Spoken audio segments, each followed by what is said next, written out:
The trial grounds stretched across the frozen plateau like a scar upon the world. Here, beneath twin moons that cast silver shadows across endless snow, the Cathara came of age. For 3,000 years, the ritual had remained unchanged.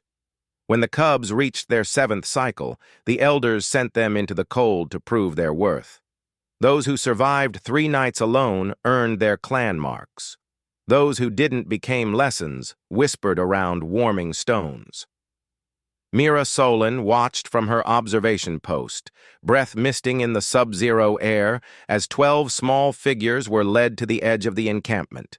Even through her thermal visor, she could see them trembling, not all of it from cold. The Cathara cubs, with their silvered fur and 2 large eyes, looked impossibly small against the vast white emptiness that awaited them. "This is barbaric," she muttered into her calm. "It's their culture," replied Dr. Venn from the research station. "We're here to observe, not interfere. The Federation was very clear about that." Mira knew the rules. 6 months she'd been on Kethar Prime, studying their social structures, documenting their traditions. 6 months of watching the elders, those towering 8-foot beings with their elaborate bone ornaments and ceremonial staffs, govern their people with rigid adherence to the old ways. The Cathara revered strength above all else. Sentiment was weakness. Compassion was failure. And yet, watching those cubs shuffle toward their trial grounds, Mira felt something crack inside her chest. The smallest cub stumbled. Tovi. Mira recognized him immediately. She'd been studying his family group for weeks, had watched him play hunting with his siblings, had seen the way he always brought food to the injured elder who could no longer hunt. He was different from the others, gentler somehow, and Mira had wondered how he would fare in a society that valued ferocity. Now she watched Elder Cross prod him forward with the ceremonial staff, watched Tovi's ears flatten against his skull in submission. The other elders stood in a semicircle, their faces carved from stone, showing nothing. 3 nights, Elder Cross announced, his voice carrying across the snow. 3 nights you survive alone. 3 nights you prove you are Cathara. When the 3rd moon rises, we return. Those still living join the clan. Those who fall, feed the ice. The cubs scattered into the wilderness, each seeking their own shelter, all except Tovi, who stood frozen at the boundary line, staring back at the encampment with those enormous eyes. Mira made her decision before her conscious mind caught up. "I'm going out," she said into the calm. "Negative. Mira, you'll contaminate the study." She switched off the comm and grabbed her thermal gear. The temperature had dropped to -40 by the time Mira tracked Tovi's trail through the snow. She found him huddled in a shallow cave, barely more than a depression in the ice, his thin body curled tight against the wind. He looked up at her approach, ears perking forward in surprise rather than fear. "You shouldn't be here," she said softly, kneeling at the cave entrance. "But neither should I."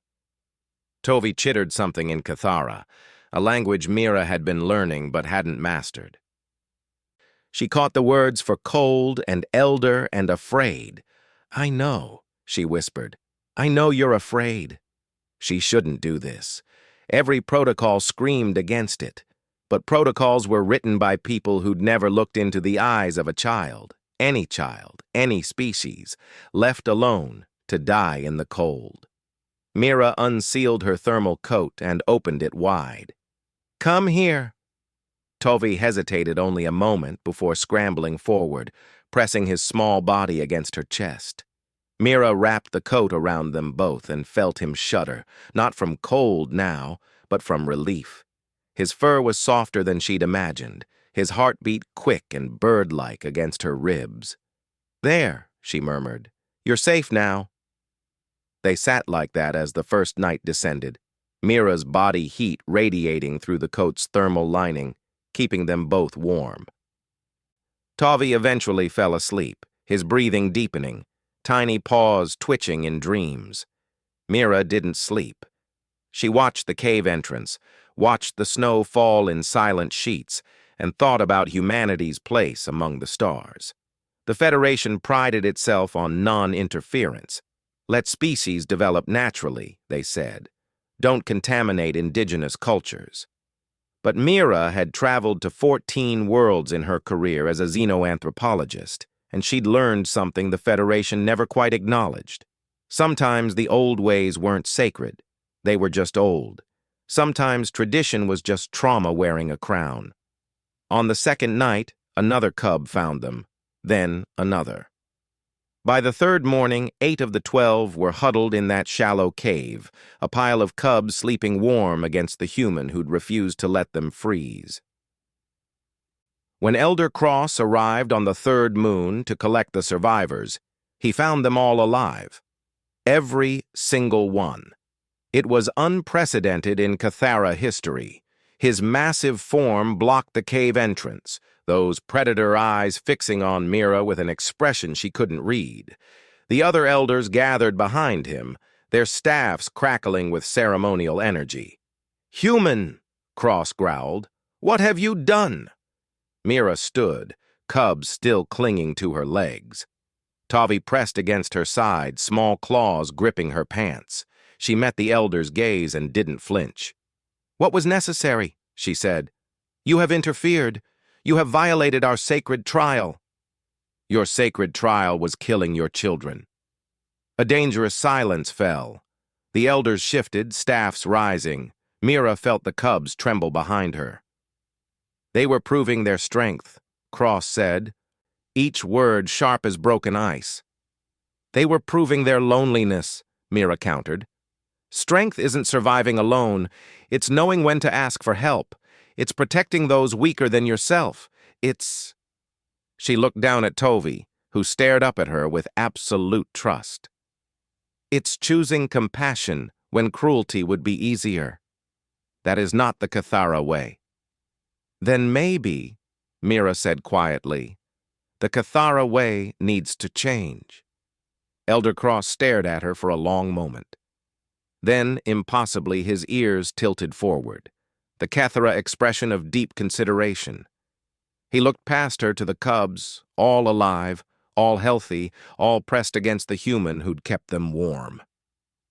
"In 3,000 years," he said slowly, "we have never had all cubs survive a trial. We told ourselves this made us strong. That only the worthy should live." His great head lowered. "Perhaps we mistook cruelty for strength. Perhaps we have been wrong."